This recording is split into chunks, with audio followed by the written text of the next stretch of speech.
Bora começar o nosso vídeo de hoje para falar sobre essas rescisões contratuais no Goiás, olhando a temporada de 2025, mesmo de jogadores que ainda têm contratos com o Clube Alviverde para o ano que vem, tá? Quero trazer essa informação confirmada pelo Periquito Frisado nesta última segunda-feira, onde 3 atletas que têm vínculos para o ano que vem. O centroavante Edu, também o zagueiro David Braz e o meia Regis. Esses 5 jogadores, o Goiás deve, perdão, esses 3 jogadores deve sim buscar a rescisão, mesmo eles tendo os contratos ativos até o final do ano que vem. Penso que é sim uma escolha sensata da diretoria alviverde. Até pensei que com o Regis, o Lucas Andrino pensaria, por exemplo, em uma segunda chance. Por quê? Nas entrevistas, o Andrino explicou, né, a situação, por exemplo, do Regis, que ele teve muitas lesões, que era um jogador, por exemplo, que nas poucas partidas que teve, deu assistências, foram 2, só que participou. O Regis voltou nessa reta final, como vocês podem ver, dessa reta final que o Goiás engatou uma sequência de vitórias. Só que sendo honesto aqui com vocês, olha, qual jogo desse que o Regis foi bem? É aquele jogo assim, a gente fala, pô, esse cara ganhou a confiança da torcida, pode acrescentar em mais minutos? Não teve, né? Você pode observar desde essa partida aqui contra o Paysandu, né? Ele entrou ali 10 minutos, 15 contra o Ituano, mais 10 contra o Operário, ele sempre ficou nessa média, né? 9, 10, 15, 19, 18, são poucos minutos para um jogador e que não demonstrou, né? O Regis não, basicamente nessa reta final não fez nada. Nesse jogo aqui, naquele comecinho dele, né, que ele volta de lesão, apareceu naquele jogo contra o América e foi titular, inclusive jogou muito bem naquele duelo, deu assistência, também foi assim contra o CRB, até tinha esperança, mas pelo que fez nessa reta final, hoje com 31 anos de idade, é um nome que eu também não pensaria em colocar credibilidade no Regis, por exemplo, para ser o camisa 10 titular, aquele nome de responsabilidade. Mas eu não acharia ruim, por exemplo, se o Lucas Andrino pensasse o seguinte, pô, vamos testar o Regis no Campeonato Goiano, agora que ele recuperou de lesão, entrando bem fisicamente, um começo de temporada, tendo a pré-temporada completa, vamos ver se o Regis dá conta. Eu não acharia, por exemplo, uma tentativa absurda, tá? Não acharia. Mas volto a dizer, para ser um titular absoluto, acho sim muito arriscado. E já tinha falado isso, né? Desde a chegada do Regis, o Goiás, lá no Guarani, por exemplo, ele já não tinha uma sequência muito grande de jogos. Mais um também é o centroavante Edu, né? O Edu que nesta atual temporada jogou muito pouco, né? Nessa Série B do Campeonato Brasileiro. 13 aparições pelo Goiás, 2 gols marcados, um contra o Guarani, logo lá naquele comecinho, né, da sua trajetória, gol de pênalti, e também contra o Sport, esse jogo lá em Recife. Mas o Edu também decepcionou bastante. Tanto é que perdeu vaga e muito, né, para o Ângelo Rodrigues no banco de reservas e também para o Brenner Kulan, que vinha sendo titular com a camisa alviverde nessa reta final de Série B. O Edu também tem contrato, né, esse vínculo até o final do ano que vem, e segundo atualizações também do André Rodrigues, o Goiás buscará rescisão contratual com esses 3 atletas, incluindo também o Edu nesta parada. O último jogo dele, inclusive, foi no Clássico contra o Vila Nova, ele foi substituído no intervalo, aconteceu assim também em outro jogo, que o Edu foi titular, naquele duelo contra o Santos aqui na Serrinha. E sobre o David Braz também, mais um que era claro essa sua saída, deve chegar numa rescisão amigável. O Braz já mais experiente, 37 anos de idade, o zagueirão que pelo Goiás fez 25 jogos no ano, começa bem o Campeonato Brasileiro da Série B, só que caiu demais de rendimento, né? E tanto no quesito de liderança, o David Braz perdeu isso, né? Deixou de ser uma referência, por exemplo, no elenco do Goiás. O último jogo dele aconteceu contra o Santos, aquele jogo aqui na Serrinha, participou de 5 minutos. A última partida do Braz como titular, né, aquela última sequência dele, foi nos jogos ali o São Paulo, na Copa do Brasil, depois teve a Ponte aqui, o Goiás empata fora, e o Brusque em casa. Pronto, e o Ituano, né, o Ituano fora foi o último jogo do David Braz como titular, já muito lento, né, nem lembrava, por exemplo, aquele início do David Braz no Goiás, com grande vigor físico, né, o Braz forte fisicamente, o jogo contra o Ceará, por exemplo, na sua estreia, foi muito bem, mas é um jogador que, no meu entendimento, também não fará falta, olhando o cenário do ano que vem.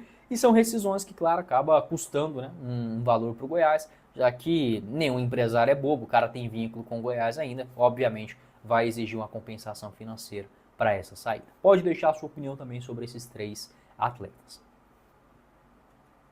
Lembrando, para você fazer a sua aposta é com a SeguroBet. Lá você começa a palpitar a partir de R$ 5 via Pix, sem nenhuma burocracia. Eu vou deixar o link no primeiro comentário fixado. Na SeguroBet, por exemplo, você encontra as melhores cotações. Não só nas partidas do futebol brasileiro, mas também na NBA, enfim, os jogos internacionais, tanto na Champions League, Europa League, também por lá na SeguroBet. Uma outra cotação que quero destacar aqui para vocês, o jogo entre Fluminense e Criciúma. A vitória do Fluminense em casa, pagando 1,67 a cada real apostado. Você pode montar também os resultados de uma forma geral, né? Por exemplo, você pode colocar aqui a vitória também do Fortaleza contra o Flamengo, 2,89. Empate entre Cruzeiro e Grêmio, na cotação de 3,16. E vitória do Palmeiras contra o Botafogo, 1,87. Juntando, né, todas essas cotações, você pode apostar ali também separadinho, não tem problema nenhum não, mas você pode montar o seu bilhete, como eu fiz aqui nesses resultados. Por exemplo, está na cotação de 28,52. Você apostando aí, vamos colocar R$ 15, né, nesse bilhete. Se ele acontecer tudo certo, volta para você R$ 448.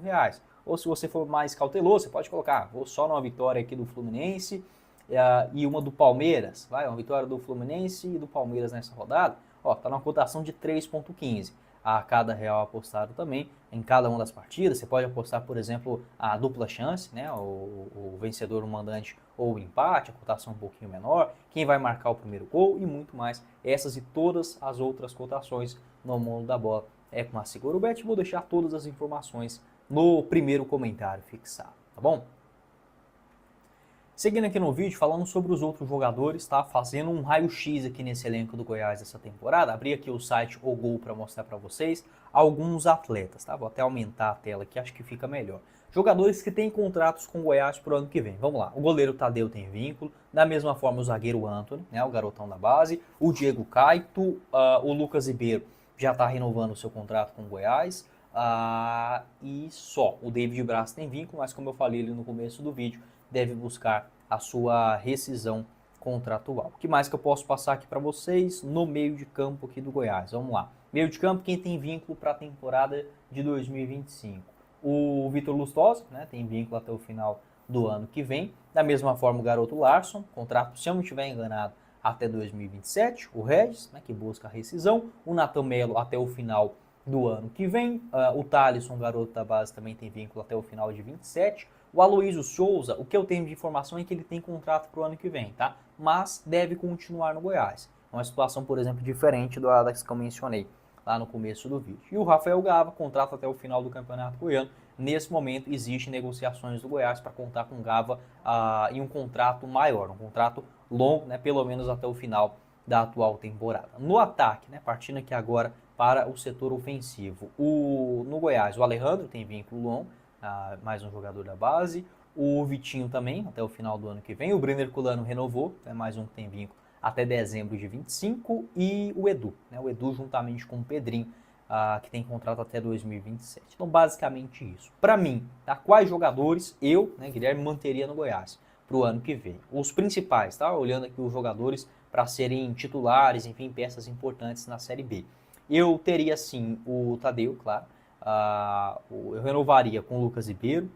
O Sander, eu tenho uma dúvida, porque o Sander tá jogando bem nessa reta final, mas é complicado confiar no Sander por uma temporada inteira, mas assim, jogou bem o Sander, enfim, eu fico nessa dúvida. Vou colocar um asterisco, talvez, né? Eu colocaria também esse asterisco no Reinaldo. O Reinaldo, eu buscaria assim uma renovação. E o Messias jogou bem, enfim, a questão é que é um jogador muito caro, né, pro Goiás hoje. No meio de campo, renovaria, claro, o Juninho, o Dieguinho para lateral direita, o Marcão, acho que o Marcão merece sim continuar no Goiás, tem vínculo só até o final dessa Série B, foi procurado na metade do ano, mas até agora não houve um acerto. E no ataque, eu permaneceria com o Wellington Matheus e também com o Paulo Baier, né? São dois jogadores que não têm contrato para o ano que vem, eu ficaria com esses dois jogadores sim. E o Brenner Culano, né, tem vínculo até o final do ano que vem, eu penso que pode ser sim um nome a agregar ali na composição do elenco, não para ser um titular, tá bom? No restante, eu penso que não agregam o Goiás, e principalmente, né, só citando alguns, o Thiago Galhardo, o David Braz, o Luiz Henrique, o Rildo também, acho que não compensa a renovação dele para o ano que vem, o Ian Lucas, né, o Ian Lucas até foi titular nessa reta final, mas